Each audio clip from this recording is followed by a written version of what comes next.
नारायणाय नमो नमः। सत्तः कर्मण्य विद्वांसो यथा कुर्वन्ति भारत कुर्याद् विद्वांस्तथा सत्तः चिकीर्षुर्लोकसंग्रहम् न बोधिभेदं जनये ज्ञानां कर्मसंगिनाम् जोषयेत सर्वकर्माणि विद्वान् युक्तः समाचरन् प्रकृतिः क्रियमाणानि गुणैः कर्माणि सर्वशः अहंकार विमूढ़ात्मा कर्तामिति मन्यते तत्त्ववित्तो महाबाहो गुणकर्म विभागयोः गुणागुणेषु वर्तन् इति मत्वा न सज्जते।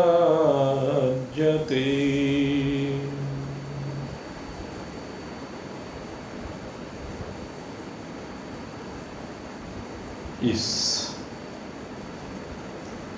मनुष्य शरीर को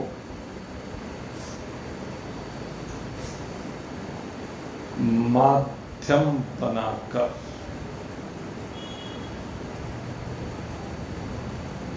शरीर से नित्य निरंतर शुभ कर्मों को करते हुए असंगता से संयुक्त होकर अपनी परमात्मा स्वरूपता में विराजमानता के लिए प्रयत्नशील जिज्ञासु ग्रंथ। कल आपके सामने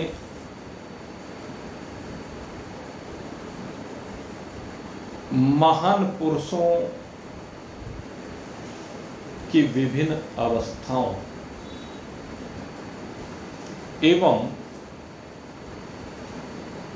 शरीर को लेकर के उनके संबंध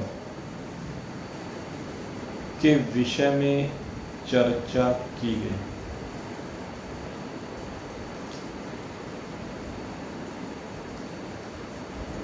शरीर से होने वाले जितने भी कर्म हैं, कहते हैं कि उन कर्मों का हेतु जीव है, आत्मा नहीं है। और जब तक शरीर है तब तक शरीर को धारण करने वाला ये जीव भी है। इसलिए जीव का दायित्व है कि जब तक शरीर है तब तक विद्वान इस शरीर से कर्म करता है। सत्तः कर्मण्य विद्वांसो यथा कुर्वन्ति भारत। भगवान कहते कि अर्जुन, जिस प्रकार से अज्ञानी लोग कार्य करते हैं, अज्ञानी से तात्पर्य क्या है, हमें यह समझना जरूरी है कि यहां पर अज्ञानी किसे कहा जा रहा है। मोटी सी परिभाषा तो यह जिसको अपने स्वरूप का बोध नहीं है। उसको अज्ञानी कहा गया है। लेकिन इन अज्ञानियों में साधक भी आते हैं। जितने भी साधक हैं, जब तक उनको स्वरूप का बोध नहीं हुआ तब तक अज्ञानी ही है। इसलिए भगवान यहां पर जो बात कहना चाह रहे हैं उसको समझने की आवश्यकता है, क्योंकि भगवान की बातों के पीछे जो तात्पर्य होता है, जो इशारा होता है, समझना तो उसको है और यथार्थ रूप में समझना। अज्ञानी के संदर्भ में भगवान कहते हैं कि जिन मनुष्यों की हमारे जो शास्त्र हैं और शास्त्रों में जो पद्धतियां हैं और उन पद्धतियों के अनुसार शास्त्र में जो जो कुछ भी विधियां बताई गई हैं, समझाया गया है, कहते हैं जिनकी उन पर पूरी श्रद्धा है। श्रद्धा माने विश्वास, निष्ठा, आस्था, यानी जो उसमें लिखा वो उसको सही मानते, उसके प्रति श्रद्धान्वित हैं। और एक विषय साथ में ये जुड़ता है कि जो शास्त्र विहित जितने भी कर्मों की विधि की गई है, वो इस बात को मानते हैं कि इनका फल अवश्य मिलता है। कोई भी कर्म ऐसा नहीं है जिसका फल ना मिले। कर्म प्रधान विश्व कर राखा, कर्म प्रधान विश्व करी राखा, जो जस करहि सो तस फल। सीधा सा विधान, कर्म प्रधान विश्व करी राखा और जो जस करहि सो तस फल चाखा। जैसा कर्म होता है उसके अनुसार फल का विधान किया गया है। तो उनका पूरा विश्वास है फल में। कहते इसलिए वो तत्वज्ञ तो नहीं है। जो फल में विश्वास रखने वाले लोग हैं वो तत्वज्ञ नहीं, लेकिन वो दुराचारी भी नहीं है, पापी भी नहीं है, अधर्मी भी नहीं है। मेन बात यह है, वे पापी नहीं है, अधर्मी नहीं है, दुराचारी नहीं है, व्यभिचारी नहीं है, बस वे कर्मों के फलों में आसक्त हैं। उनके अंदर अभी निष्कामता नहीं आई है। शास्त्रों के ज्ञाता होने पर भी, शास्त्रों की समझ होने पर भी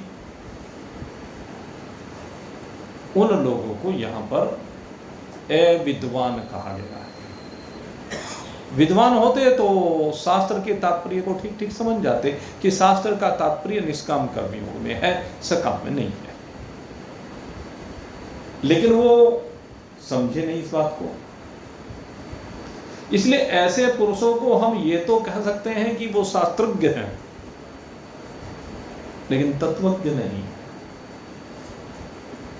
और शास्त्रज्ञ होने के कारण से उनके जो कर्म होते हैं, शुभ कर्म, वो केवल अपने लिए होते हैं। वो जो शुभ कर्म कर रहे हैं वो अपने लिए कर रहे हैं, इसीलिए वो अज्ञानी कहलाते हैं। और ऐसे अज्ञानी लोग, एक इनकी विशेषता है, जो ये फलों में लिप्त हैं, उनकी एक बहुत बड़ी विशेषता है। कहते हैं जब ये पूजा पाठ आदि जो कर्म करते हैं, कर्मकांडिक, कहते हैं उनमें बड़ी श्रद्धा रखते हैं, बड़े नियम कानून से करते हैं। इन लोगों की ये सबसे बड़ी विशेषता है कि उनके अंदर इन कर्मों को करने में न प्रमाद होता, न आलस्य होता, पूरी सावधानी रखते हैं, पूरे तन्मयता के साथ कर्म करते हैं।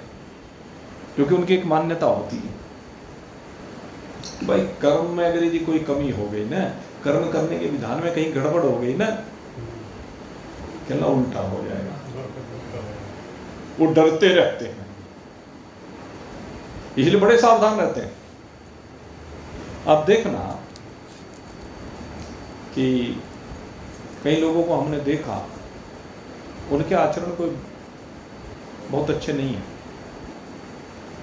लेकिन जब ये कर्मकांडिक विषयों को लेकर चलते ना, पूजा पाठ में बैठते हैं ना, तो वहां बस ये ऐसे धर्मात्मा बन जाते हैं, मतलब जवाब नहीं उनका।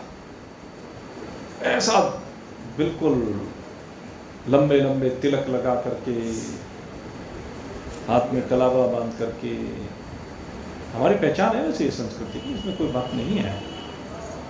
लेकिन एक वैसे लोगों की बात कर रहा हूं मैं जो दिखावे वाले लोग हैं, वो ऐसे दिखाई देंगे कि बस इनसे बढ़कर के कर्म करने वाला, इनसे बढ़कर के धर्मात्मा कोई है ही नहीं। तो भगवान कहते हैं भाई उनकी बस ये सबसे बड़ी विशेषता के लिए इसी को देख लो, नेगेटिविटी मत ढूंढो। अरे वे लोग भले ही सदाचारी ना हो, भले ही शुभ आचरण ना करने वाले हो, लेकिन उनका ये आचरण, उनका ये कर्मकांड, ये उनका जो कर्मकांड है, ये पूरी तन्मयता के साथ है, पूरी लगन के साथ है, पूरे विश्वास के साथ है, पूरी श्रद्धा के साथ है, पूरे भाव के साथ है, पूरे समर्पण के साथ है। उनका जो ये भाव बना हुआ है वो बहुत श्रेष्ठ भाव है, बड़ा उत्तम भाव है। तो उनके इस भाव का सम्मान करना चाहिए।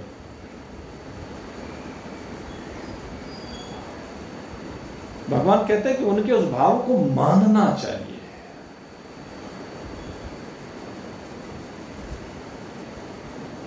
और यही लोक संग्रह है। भगवान कहते हैं कि महान पुरुषों का ये लोक संग्रह है कि उनके कर्म को भी मान्यता दे, उनके कर्म की भी सराहना करे, उनके इस कर्म की प्रशंसा करे कि वाह कैसी तन्मयता से लगे। हमने देखा जैसे कथा में कुछ लोग जाते हैं तो उनकी कथा सुनने में रुचि नहीं होती। कथा में रुचि ना होकर के जो वहां पर संबंधित देव हैं, वो उनके दर्शन करने के लिए प्रतिदिन सुबह भी जाएंगे, शाम को भी जाएंगे, खूब मत्थे टेक के आएंगे, जो भी विधि है उन विधियों से वो कर्मकांड करके आएंगे, क्योंकि अभी उनकी समझ इतनी अल्प है कि वो कथा को छोड़ने में भी उसमें संकोच नहीं करते, क्योंकि अभी वो उस स्तर पर नहीं पहुंचे, अभी उनकी पकड़ कम है। तो कहते हैं उस पकड़ की महान पुरुषों को उसकी भी सराहना करनी चाहिए, वो विषय भी सराहना का, क्योंकि वो अभी नीचे की क्लास में भले ही हैं लेकिन तन्मयता से लगी हुई है। कई लोगों को हमने देखा कथा में भले ही ना उनकी रुचि हो, लेकिन जहां पर भोजन प्रसाद की व्यवस्था होती है वहां बड़ी मेहनत करते हैं। वो कथा में बैठे ना बैठे, लेकिन उस भंडारे में सेवा करने में, लोगों को भोजन कराने में, व्यवस्था को बनाने में किसी को भी कोई असुविधा ना हो, इस बात का वे लोग बहुत ध्यान करते हैं। ये उनकी विशेषता है, तो हमें उनकी इस विशेषता की सराहना करनी चाहिए। ये भगवान यहाँ कह रहे हैं, कुर्याद विद्वांस तथा सप्त चिकित्सु लोक संग्रह। और यहां तक कहा कि वो जो ऐसे अविद्वान लोग हैं, अज्ञानी लोग हैं, कहते हैं उनकी न केवल सराहना करे, अपितु जहां भंडारा चल रहा है तो भंडारे में अगर यदि आप जाकर के देख रहे हैं तो स्वयं भी उन्हीं की तरह करके दिखाएं और उनकी पीठ थपथपा के आए, तूने बहुत अच्छा किया। क्योंकि हर व्यक्ति की क्लास भिन्न है। अब जौन सा अभी शुरुआती दौर में जुड़ा है, भगवान उनकी बात कर रहे हैं इसमें, जो अभी बिल्कुल नीचे धरातल पर है, उसकी भी बात करते हैं भगवान, उसको भी भक्त मानते हैं। भगवान ये नहीं कि उसमें कमी निकाल रहे, अरे वो कम से कम अब यात्रा में बढ़ा तो सही, वो इस यात्रा में आगे लगा तो सही। मान लीजिए ये छोटी सी बालिका यहां पर बैठी हुई, 2 4 5 7 बार पहले भी आई है, इस बेचारी की समझ में आत्मज्ञान अभी क्या आएगा, लेकिन इसके कानों में शब्द तो पड़ रहे हैं, और कोई ना कोई शब्द ऐसा पड़ेगा जिसके प्रति इसकी आस्था बन जाएगी, निष्ठा बन जाएगी, और जो इसको आगे बढ़ाने में सहायक होगा। तो ठीक यही बात है, ये जो कर्मकांडी लोग होते हैं, इनके कर्मों की हमें सराहना करनी चाहिए, और भगवान कहते हैं कि हमें स्वयं भी करते रहना चाहिए। लेकिन एक फर्क है कि स्वयं करने में और इनके करने में जो बेसिकली फर्क है, उस चीज को बनाए भी रखना चाहिए। उनकी उन कर्मों में लिप्तता है, उनकी लिप्तता होनी चाहिए, उनका कर्म सकाम होना चाहिए, कोई दिक्कत नहीं, लेकिन आपकी निष्कामता बीच में न तो रोड़ा बने, और आपकी निष्कामता उनके बीच में न बाधक बने, पर आपके उद्देश्य में भी बाधक ना बने। उनके रास्ते में तो बाधा बने ही नहीं, अपने भी रास्ते में बाधा ना बने, कभी उनके चक्कर में ऊपर से नीचे आके गिर जाओ।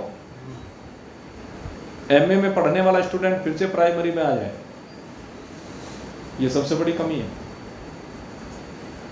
जिसको कथा में आनंद आने लगे, जिसको अपने स्वरूप का बोध प्राप्त होने लगे, इस चर्चा को सुनने लगे, तो सबसे हायर क्लास का स्टूडेंट है।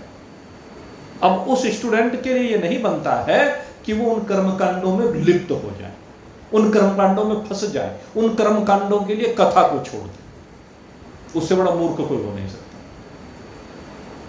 वो मूर्ख है। लेकिन जिसकी कथा में अभी रुचि बनी नहीं है, जो अभी आत्मज्ञान के विषय में चिंतन नहीं करता, उसकी सराहना होनी चाहिए, वो उसका निजी व्यक्तिगत विषय है। तो इन दोनों में तुलनात्मक रूप से अंदर से अध्ययन करना चाहिए, और उसके अंदर उसकी बुद्धि में भेद पैदा ना करे। भगवान ये भी कहते हैं, न बुद्धि भेदम यनये दज्ञानाम कर्म संगिनाम, क्योंकि अगर यदि उसकी बुद्धि में भेद कर दिया उत्पन्न, तो गड़बड़ हो जाएगी। क्योंकि वो जो उसने एक स्टेप आगे बढ़ाया, 2 बढ़ाए या 10 बढ़ाए हैं, वो उन स्टेप से पीछे जा रहे, कहाँ में लगा पड़ा है, कहाँ फंसा पड़ा है। फर्क है कि ये शब्द कहे जा सकते हैं, लेकिन किससे? बात ये है, ये शब्द जो आत्मज्ञान के पथ पर आगे बढ़ चुका है, उसको तो कहे जा सकते हैं, लेकिन जो शुरुआती प्राइमरी पाठशाला में जिसने अभी प्रवेश किया है, उसको नहीं कहना चाहिए। उसको तो वो बहुत बढ़िया कर रहा है, और कर बेटा, ये बहुत अच्छा तूने कदम उठाया है, धीरे धीरे इसको और आगे बढ़ा, धीरे धीरे इसमें तन्मयता ला, धीरे धीरे इसी के माध्यम से तू आगे बढ़ेगा बेटा। एक प्रोफेसर का बच्चा जिसने पीएचडी कर ली है, अंतिम पढ़ाई, और उसका बच्चा, छोटा सा बच्चा विद्यालय में जाता है, तो उसको वो एआई पढ़ाता है, एबीसीडी पढ़ाई जाती है शुरू में। तो उसके लिए एबीसीडी की महत्ता है। उसे अगर यदि हमने सीधे आत्मज्ञान दे दिया, उसके पल्ले कुछ नहीं पड़ेगा, वो नहीं इधर करेगा नहीं इधर का। ये बात भगवान समझाना चाह रहे हैं। इसलिए हमें उसकी एबीसीडी का सम्मान करना है। जब तोतली आवाज में छोटा सा बालक अपने माता पिता को, अपने बाबा दादी को विशेष रूप से, जब वो एबीसीडी तोतली सी आवाज में सुनाता है, तो बाबा खुश हो जाता है, दादी खुश हो जाती है, नाना नानी खुश हो जाते हैं, और उसको बहुत बढ़िया, आज तू ये सीख के आ, ले बेटा इनाम। वो वास्तव में उसने इनाम का ही काम किया।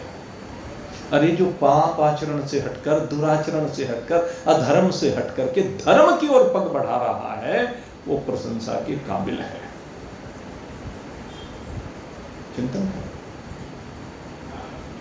जो व्यक्ति शराब पीता था, जो व्यक्ति मांसाहार करता था, जो व्यक्ति और समाज में पाप कर्म करता था, लेकिन किसी संत की प्रेरणा से उसका रुख बदला और उसने अपने पग मंदिर की ओर बढ़ा दिए, तो ये उसका एक श्रेष्ठ कदम है। उसकी सराहना होनी चाहिए, उसकी प्रशंसा होनी चाहिए। और मंदिर में जाने वाले एक व्यक्ति को किसी साथी की प्रेरणा मिली और किसी साथी की प्रेरणा मिलने पर उसके पग सत्संग की ओर बढ़ गए, तो उसको बारंबार साधुवाद देना चाहिए। क्योंकि अगर यदि किसी मंदिर जाने वाले व्यक्ति को सत्संग में ले आए, तो समझ लेना जिस भगवान को मंदिर में ढूंढने के लिए गया है, अब वो मंदिर में उसे भगवान जरूर मिल जाएगा। क्योंकि सत्संग वह विधा है जहां पर उसे सिद्धांत समझाया जाएगा, अनुभूत करने का तरीका समझाया जाएगा, उसे बताया जाएगा कि विधि क्या है परमात्मा को पाने की। तू जा रहा है, पूजा पाठ कर रहा है, हाथ जोड़ रहा है, प्रसाद चढ़ा रहा है, लेकिन प्रॉपर विधि क्या है जिससे परमात्मा मिलेगा? जिस परमात्मा के पास तू जा रहा है, पहले मांगने के लिए जा रहा है, फिर तेरे स्वभाव में शामिल हो गया। अब उस परमात्मा को कैसे प्राप्त करें? ये विधि सत्संग में मालूम होती है। जो सत्य शास्त्रों में लिखी हुई विधियां हैं, वो सत्संग में महान पुरुष समझा देते हैं। इसलिए वो साधुवाद के पात्र, उनको साधुवाद देना चाहिए कि वो आगे बढ़े हैं और धीरे धीरे धीरे वो आगे बढ़े। ये हमें प्रयास करना चाहिए। बुद्धि में भेद किस किस प्रकार से उत्पन्न किया जाता है, एक इस बात की चर्चा करनी भी जरूरी है। क्योंकि महान पुरुषों के द्वारा जो शब्द कहे जाते हैं, वो कभी कभी समझाया कुछ जाता है, समझ कुछ लिया जाता है। समझाया किसी को जाता है, समझ कोई लेता है। समस्या ये है। इसलिए जरूरी है कि जब सत्संग करें तो सत्संग में सबके लिए जो विधान है उसको स्पष्ट करके चलना चाहिए। क्योंकि जहां पर आत्मज्ञान का सत्संग होता है, वहां पर कोई कर्मकांडी भी आ सकता है, कोई उपासक भी आ सकता है और कोई जिज्ञासु मुमुक्षु भी आता है। तो वहां पर सबके लिए ज्ञान परोसा गया। अगर ज्ञानियों की क्लास में जाएंगे तो केवल ज्ञानियों के लिए, जो वैरागी हैं, जो मुमुक्षु हैं, तीव्र जिज्ञासु हैं, उनके लिए ज्ञान परोसा जाता है। लेकिन जब कोई कर्मकांडी आ जाए तो वहां पर उस ज्ञान को सुनकर के उसकी बुद्धि में भेद उत्पन्न हो जाएगा, क्योंकि उसकी पकड़ अभी उतनी है नहीं। तो इसलिए कह रहे हैं कि भाई बुद्धि में भेद ना बने, ये ध्यान रखें। आपकी पाठशाला में विद्यार्थी किस किस प्रकार के आ रहे हैं, ये भी ध्यान रखने की बात है। जब सामान्य कथाएं होती हैं, सामान्य कथा से मान लो सब लोगों के लिए ओपन नोच, तो उस समय इन बातों का ध्यान रखना बहुत जरूरी होता है। हमारे गुरुदेव एक बात कहा करते थे, कहने लगे हम 3 तरह की कथा करते हैं। मैंने कहा गुरुजी 3 तरह की कथा कैसी होती है? कहने लगे भाई एक कथा तो ये होती है जो सामान्य कम समझ वाले, थोड़े कम पढ़े लिखे लोग, कम पढ़े लिखे मतलब शास्त्रों को जिन्होंने कम पढ़ा लिखा है, ऐसे लोगों के बीच में, छोटे कस्बों में, गांवों में जब कथा करने के लिए जाते हैं तो वहां पर हम सामान्य श्रेणी की कथा करते हैं। सामान्य श्रेणी से मतलब कि ऐसी कथा करते हैं जो सबकी समझ में साधारण तरीके से आ जाए, वहां पर ऐसी कथा करनी होती है। दूसरी कथा जब हम पढ़े लिखे लोगों के बीच में जाते हैं, शहरों में जाते हैं, तो उनकी सामान्य चीजों में उतनी रुचि नहीं होती, वे थोड़े से ऊपर उठे होते हैं, तो कहते हैं वहां मध्यम स्तर की कथा की जाती है। वहां ऊपर वालों का भी ध्यान रखा जाता है, नीचे वालों का भी ध्यान रखा जाता है। और कहते हैं तीसरी जो कथा होती है, जैसे हम ऋषिकेश में करते हैं, क्योंकि यहाँ पर जो कथा सुनने के लिए लोग आते हैं वो केवल जिज्ञासु आते हैं, वो केवल आत्मज्ञान के इच्छुक आते हैं। तो यहाँ पर जो कथा होती है वो बिल्कुल हायर लेवल की कथा होती है, केवल आत्मज्ञान की कथा होती है।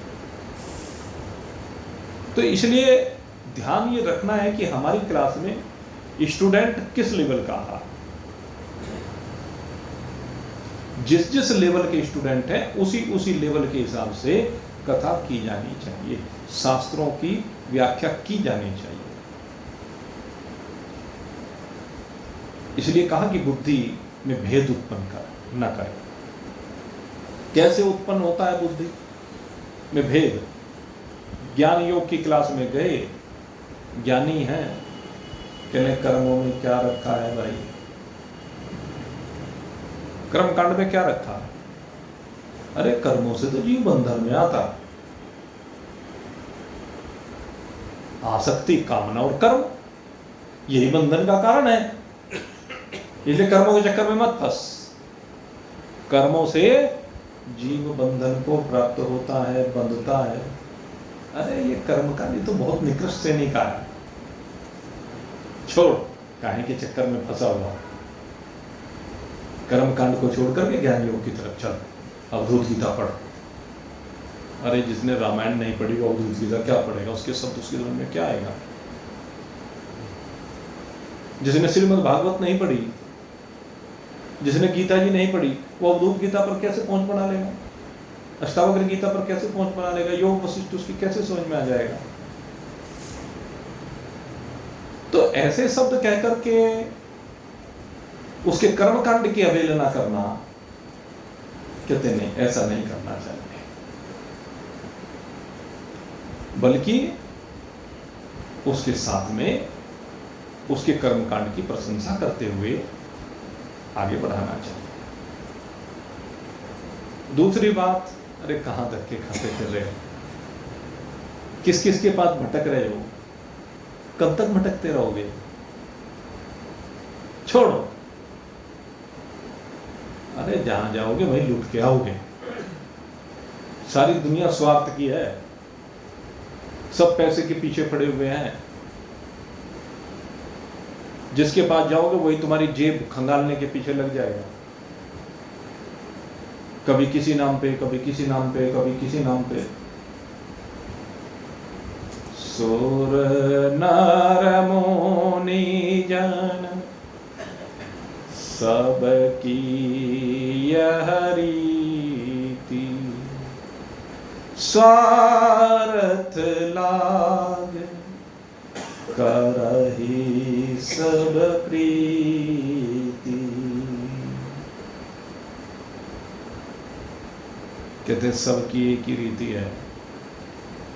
देवता हो, मनुष्य हो, मुनि हो, साधु संतों के पास भी जाओ, सबको तुम्हारा माल चाहिए। अपने आप तो कहते हैं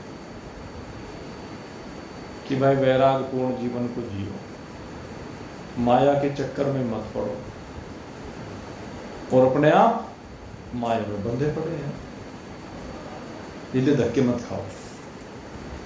लेकिन धक्के खाए बिना किसी की समझ में आके भी नहीं देता। बच्चे को कितना ही समझाते रहो, ऐसे नहीं करना है, ऐसे नहीं करना है बेटा, ये ठीक नहीं होता है, क्योंकि आपका अनुभव है। लेकिन बच्चे को अभी अनुभव हुआ नहीं, जब वो कर लेगा, पिट छितलेगा, तब उसे पता चलेगा कि हाँ ऐसा नहीं करना चाहिए, मम्मी पापा ठीक कह रहे थे। क्योंकि मम्मी पापा उस दौर से गुजर चुके हैं। कोई बात नहीं, वो अभी नहीं गुजरा, उसे उस दौर से गुजर लेने दो। एक बार चोट खा करके फिर से संभल जाएगा।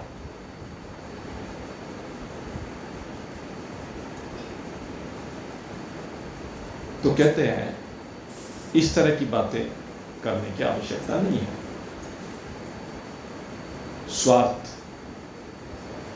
जहां देखो वहीं स्वार्थ, स्वार्थ के बिना कोई कुछ करता नहीं है। अब आम आदमी तो जब कर्म करता है तो स्वाभाविक है कि उसकी फल की इच्छा बनी रहती है। जब कर्म करेगा तो आम आदमी तो फल की इच्छा रहती है। भाई जो इस चीज से ऊपर उठ गए उसकी बात अलग है। जो अब निष्काम हो गया है, जिसके अंदर वैराग्य आ गया है, उसकी बात अलग है। लेकिन जिसके जीवन में अभी वैराग्य नहीं आया है, जिसके अंदर निष्कामता नहीं आई है, वो तो भाई अभी कर्म के फल की चाहत रखेगा ही कि हाँ भाई मैं ये अच्छा कार्य करूंगा तो इस अच्छा कार्य करने से मुझे ये फल मिलेगा। अरे भाई ये बच्चे कौन है बाहर, या तो अंदर आ जाओ, नहीं तो चलिए।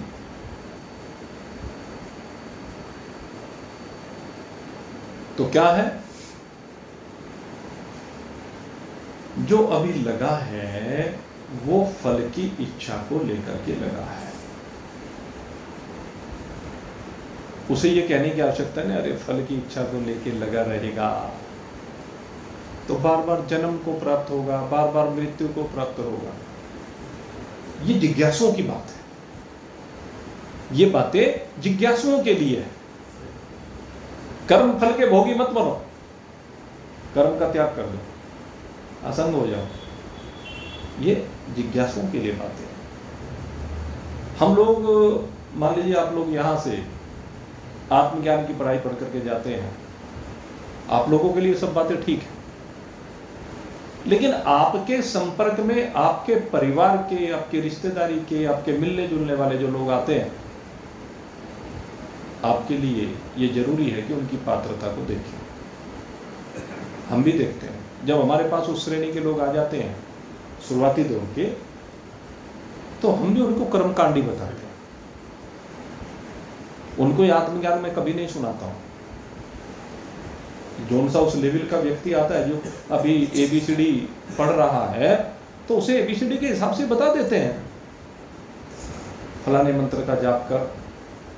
अब किसी के घर में संतान नहीं है, अब उसकी कामना तो संतान की है, उसे आत्मज्ञान नहीं चाहिए, वो आत्मज्ञान सुनने के लिए नहीं आया। उसे तो संतान चाहिए, तो उसे संतान का उपाय बता दो भाई। अरे शरीर मिथ्या है, ये संतान मिथ्या है, ये बेटे पोते मिथ्या है, ये बुद्धि में भेद कहना किस पागल के पास चला गया, वो यही तो कहेगा। अब ये बात जिज्ञासुओं के मन की है, क्योंकि वो इस दौर से गुजर चुके हैं, इसलिए वो इससे ऊपर उठ चुके हैं, उनकी बात अलग है। लेकिन अगर यदि शुरुआती दौर के व्यक्ति को इस बात कहेंगे, क्या रखा है इन बाल बच्चों में, क्या रखा है इन काम धंधों में, कब तक फंसा रहेगा,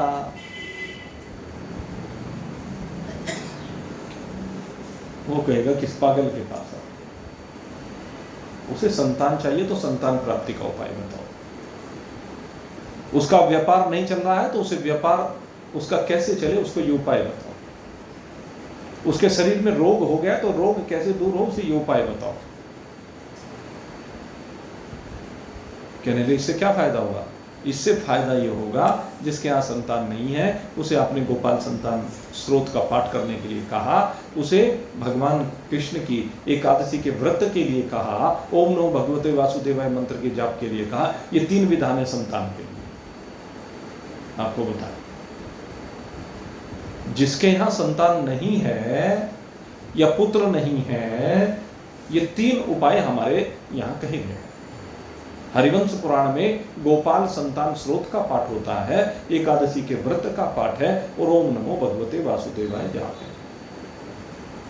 और हमने देखा भाई भागवत में जब भगवान श्री कृष्ण के अवतरण दिवस होता है, उस दिन का प्रसाद उसको जो है दिलवा दे, तो वो भी बड़ा लाभकारी होता है।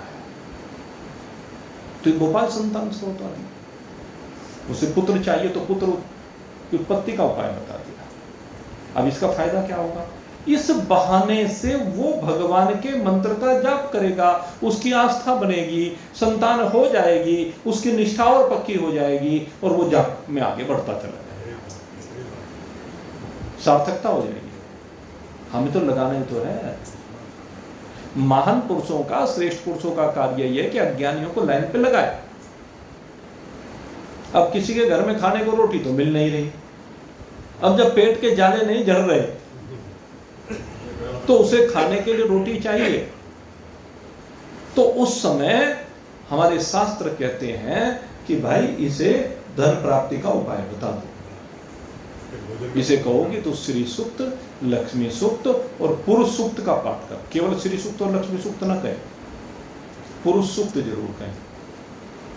ये नियम की बात बता। उसे कहो कि तीनों पाठ करे, श्री सूक्त का पाठ करे, लक्ष्मी सूक्त का पाठ करे और पुरुष सूक्त का पाठ करे और ओम नमो भगवते वासुदेवाय मंत्र का जाप करे और पवित्रता को घर में बना करके रखे, अशुद्ध भोजन ना करे। आपको बता दें, जो अशुद्ध भोजन करते हैं ना, तो तब लक्ष्मी नाराज हो जाती है, वो फिर टिकती नहीं है, वो उल्लू पे बैठ के आती है। ये भी ध्यान रखने की बात है। तो जो धन की कमी से संयुक्त व्यक्ति है, जिसके जीवन में अभाव है, जिसे दो रोटी नहीं मिल रही है, उसे ये बताने की आवश्यकता है। और जब इसके माध्यम से बनेगा उसकी बात, धीरे धीरे उसका काम चलने लगेगा, तो उसकी आस्था निष्ठा बन जाएगी और आस्था निष्ठा बनेगी तो वो फिर लाइन पे लग जाएगा। कब लगाइए लाइन पे? ऐसे ही किसी के शरीर में रोग हो गया। अब शरीर में रोग होने पर क्या करता है? डॉक्टर के पास जा जाके थक गया, बेचारे का पैसा बहुत खर्च हो गया, किसी कर्मकांडी के पास जाता है, वो उसे 100 उपाय बताता है और उन 100 उपाय में इतना खर्चा होता है कि उसकी वैसी कमर टूटी हुई है और कमर टूट जाती है। पहली बीमारी ने कमर तोड़ रखी है, दुनिया खर्च हो रहा है दुनिया भर का। तो उसे महामृत्युंजय मंत्र का जाप बताना चाहिए, महामृत्युंजय मंत्र का जाप बताना चाहिए और भोजन की शुद्धि, दोनों चीजें बहुत अनिवार्य है। शुद्ध सात्विक भोजन करे और महामृत्युंजय का जाप करे, उससे निश्चित रूप से लाभ होता है। किसी के पाप ही बहुत ही ज्यादा हैं, इतने प्रबल हैं कि बस वो काम निपटाए बिना छोड़ने वाले नहीं है, तो बात अलग है भाई।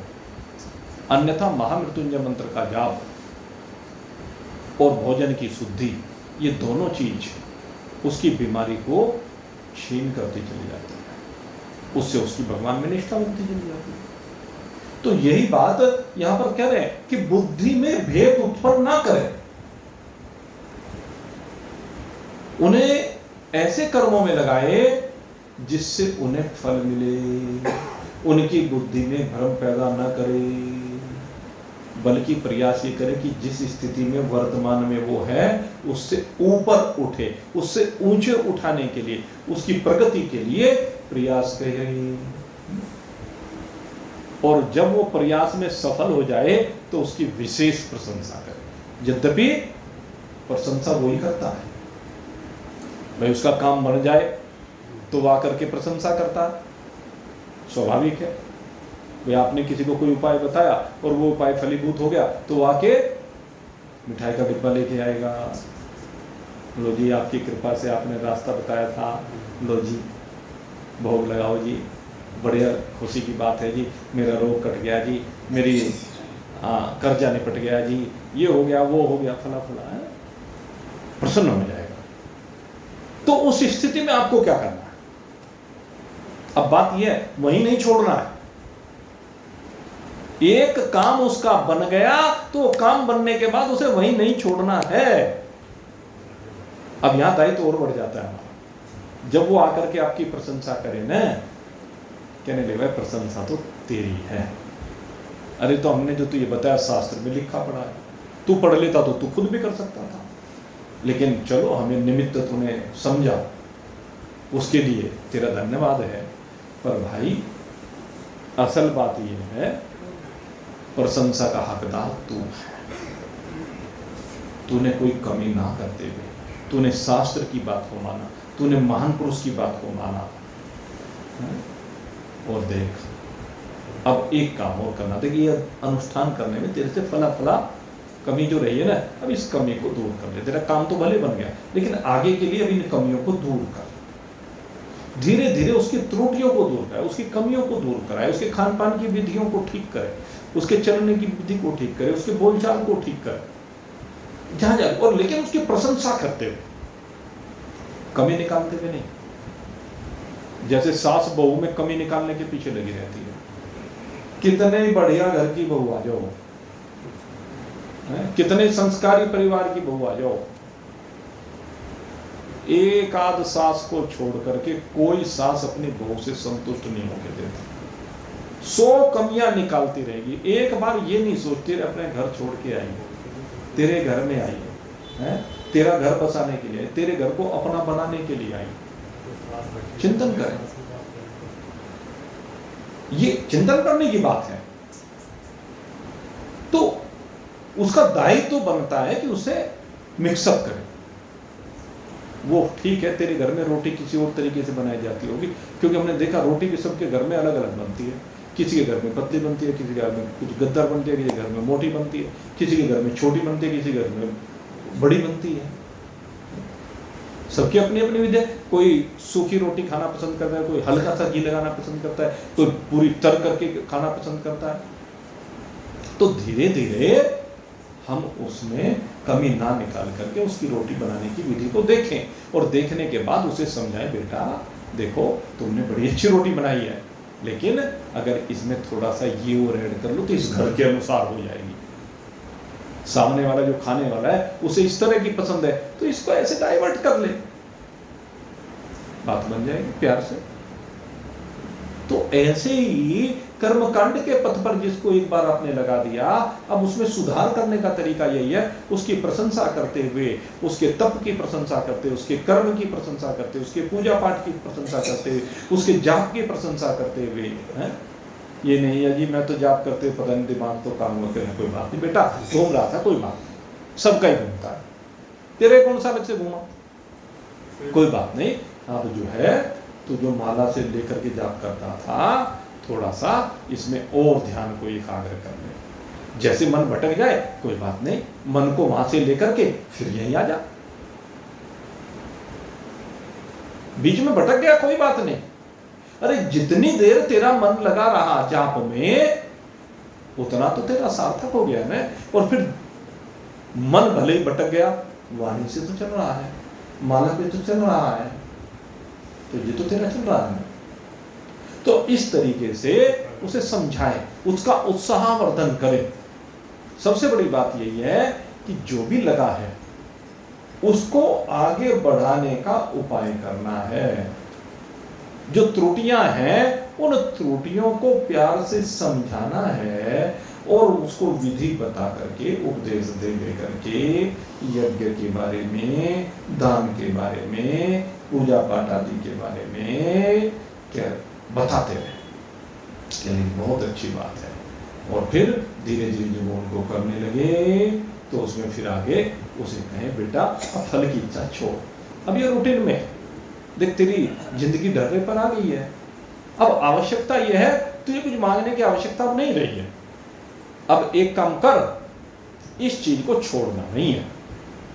मान लो घर में सुख समृद्धि आ गई तो उसके बाद भी इसको छोड़ना नहीं है, अपितु अब भी करते रहना। अब तेरा रूटीन बन जाना चाहिए। अब तो बगैर फल की इच्छा के कर, कहने इससे क्या होगा, कहने शांति मिलेगी, चैन मिलेगा, सुख मिलेगा। यही तो चाहते हैं, घर में शांति रहे, सुख रहे, चैन रहे, कोई कलह ना रहे। अब इसका फायदा ये मिलेगा, और धीरे धीरे वो चीज जब करने लगता है तो वो चीज होने लगती है। इसलिए जरूरी है कि वो समझाते जाए, कर्मों में जो रुचि उसकी बनी हुई है उसे आगे बढ़ाते रहें, और फिर धीरे धीरे धीरे जब ये लगे कि हाँ ये धार्मिक भावनाओं से संयुक्त हो गया है, इसकी आहार की शुद्धि हो गई है, इसके विचार परोपकारी हुए हैं, वो देखने के बाद फिर मौका लगे तो उसे सत्संग में लाना चाहिए। हमारा प्रयास होना चाहिए कि अधिक से अधिक लोगों को सत्संग में जोड़ना चाहिए। जिसके अंदर एक चिंगारी लगी हुई देखे ना, उसको सत्संग में जरूर लाना चाहिए। ये प्रयास करना चाहिए। जहां कहीं भी सत्संग हो, सत्संग में लेकर के आए। और सत्संग में जब वो जाना शुरू होगा तो धीरे धीरे धीरे उसकी रुचि बननी शुरू हो जाएगी। क्योंकि विचारों का मंथन सबके मनोमस्तिष्क में चलता रहता है, और सबके मन में जब विचारों का मंथन चलता है तो संशय बने रहते हैं, और वो जो संशय बने रहते हैं उनकी निवृत्ति केवल और केवल सत्संग में हो सकती है। सत्संग के अतिरिक्त अन्य कोई ऐसा स्थान नहीं है जहां पर संशयों की निवृत्ति हो सके। तो धीरे धीरे जब वो सत्संग में आता है तो उसके संशय निवृत्त होने प्रारंभ हो जाते हैं, और जब संशय निवृत्त होने प्रारंभ होते हैं तो एक एक करके वो सब निपटते जाते हैं, तो मन शांत होना शुरू हो जाता है। और जिस दिन मन शांत हो जाता है, क्योंकि मन की अशांति का सबसे बड़ा कारण संशय ही है, इसलिए शास्त्र ने कहा विद्यते हृदय ग्रंथि छिद्यन्ते सर्व संशय क्षीयन्ते चास्य कर्माणि तस्मिन् दृष्टि प्राप्त। कहते जिस समय हृदय में जो गांठ लगी हुई है वो खुले, उस गांठ के खुलते, गांठ यही तो है संशय। एक एक संशय निवृत्त हुआ, गांठ खुली।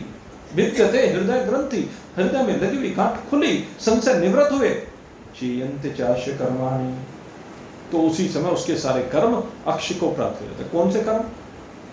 प्रारब्ध कर्म भोग करके निवृत्त हो जाते हैं। क्रियमान कर्मों में असंगता आ जाती है, क्योंकि फिर फलेच्छा नहीं रहती है। इससे क्रियामान कर्म फल उत्पन्न करने वाले नहीं रहते हैं। और संचित ज्ञानाग्नि दग्ध कर्म, ज्ञान की अग्नि उन संचित कर्मों को जला करके राख कर देती है। इसलिए कहते हैं कि सत्संग में जरूर लेकर के आना, क्योंकि अंत में आकर के कल्याण तो सत्संग से होगा।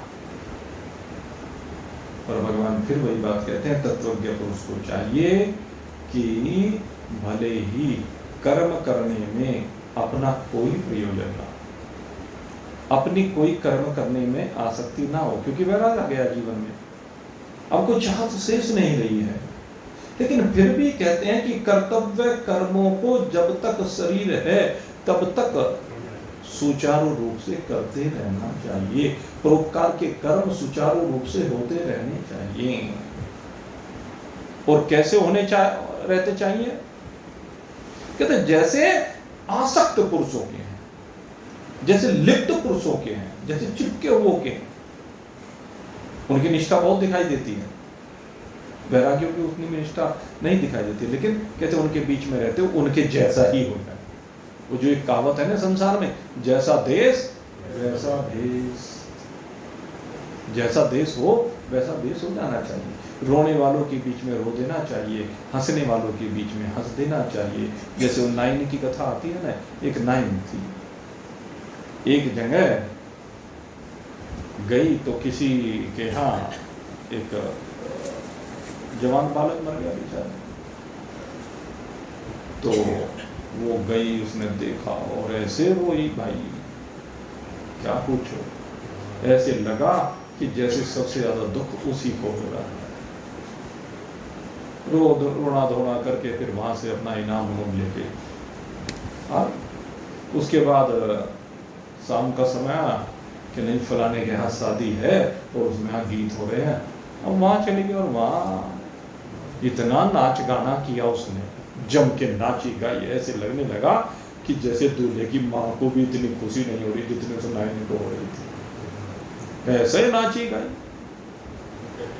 और नाच गा के खूब लोगों ने खूब, अरे वाह कितनी खुशी हो, खूब लुटाए पैसे, अपना खूब पैसे इकट्ठे करके अपने घर में आ गए और घर में आकर कहते हैं ना किसी की खुशी ना किसी का गम, बाकी रह गए हम ही हम। तो हकीकत यही है। तो ज्ञानी का रोल उस नाइन की तरह से होना चाहिए, रोने वालों के बीच में रो देना चाहिए, हंसने वालों के बीच में हंस देना चाहिए। इसी को कहते हैं लोक संग्रह। लोक संग्रह इसी को कहते हैं। लोक संग्रह का मतलब ये नहीं कि लोक की धन दौलत ज्यादा इकट्ठी करनी है ना, उन चीजों की सीमा से ज्ञानी बाहर होता। असली विषय कि संसार में रहते हुए संसार के जैसा बनकर ही रहे, और जब ज्ञानियों में बैठे तो परम ज्ञानी, परम वैरागी। एक बार क्या हुआ, एक राजा था और उसका एक मंत्री था। राजा ने पूछा मंत्री से, भाई वैरागी कैसा होना चाहिए?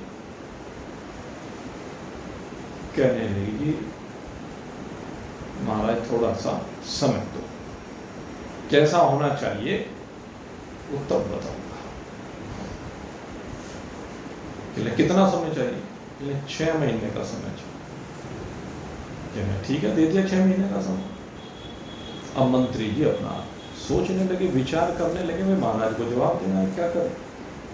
और इधर धीरे धीरे समय बीतता गया, और समय बीतते बीतते क्या हुआ, एक बार नगर में एक महान पुरुष आए, और वो महान पुरुष ने आकर के नगर में तपस्या करनी प्रारंभ कर दी। अब उसकी तपस्या की प्रशंसा अब लोगों में फैलने लगी। वो स्वाभाविक है, जब कोई तपस्या करने बैठे तो प्रशंसा तो जगत में फैल ही जाती है। जब प्रशंसा होने लगी तो दूर दूर से लोग आकर के भाई नतमस्तक होने लगे, लेकिन पैसे को छूता नहीं था। अब होते होते राजा तक भी बात पहुंच गई। अब राजा तक बात पहुंची तो राजा भी दर्शन करने के लिए आया, और जब राजा दर्शन करने के लिए आया, आकर के प्रणाम किया। प्रणाम करने के बाद राजा ने कहा, भाई आप महल में चले।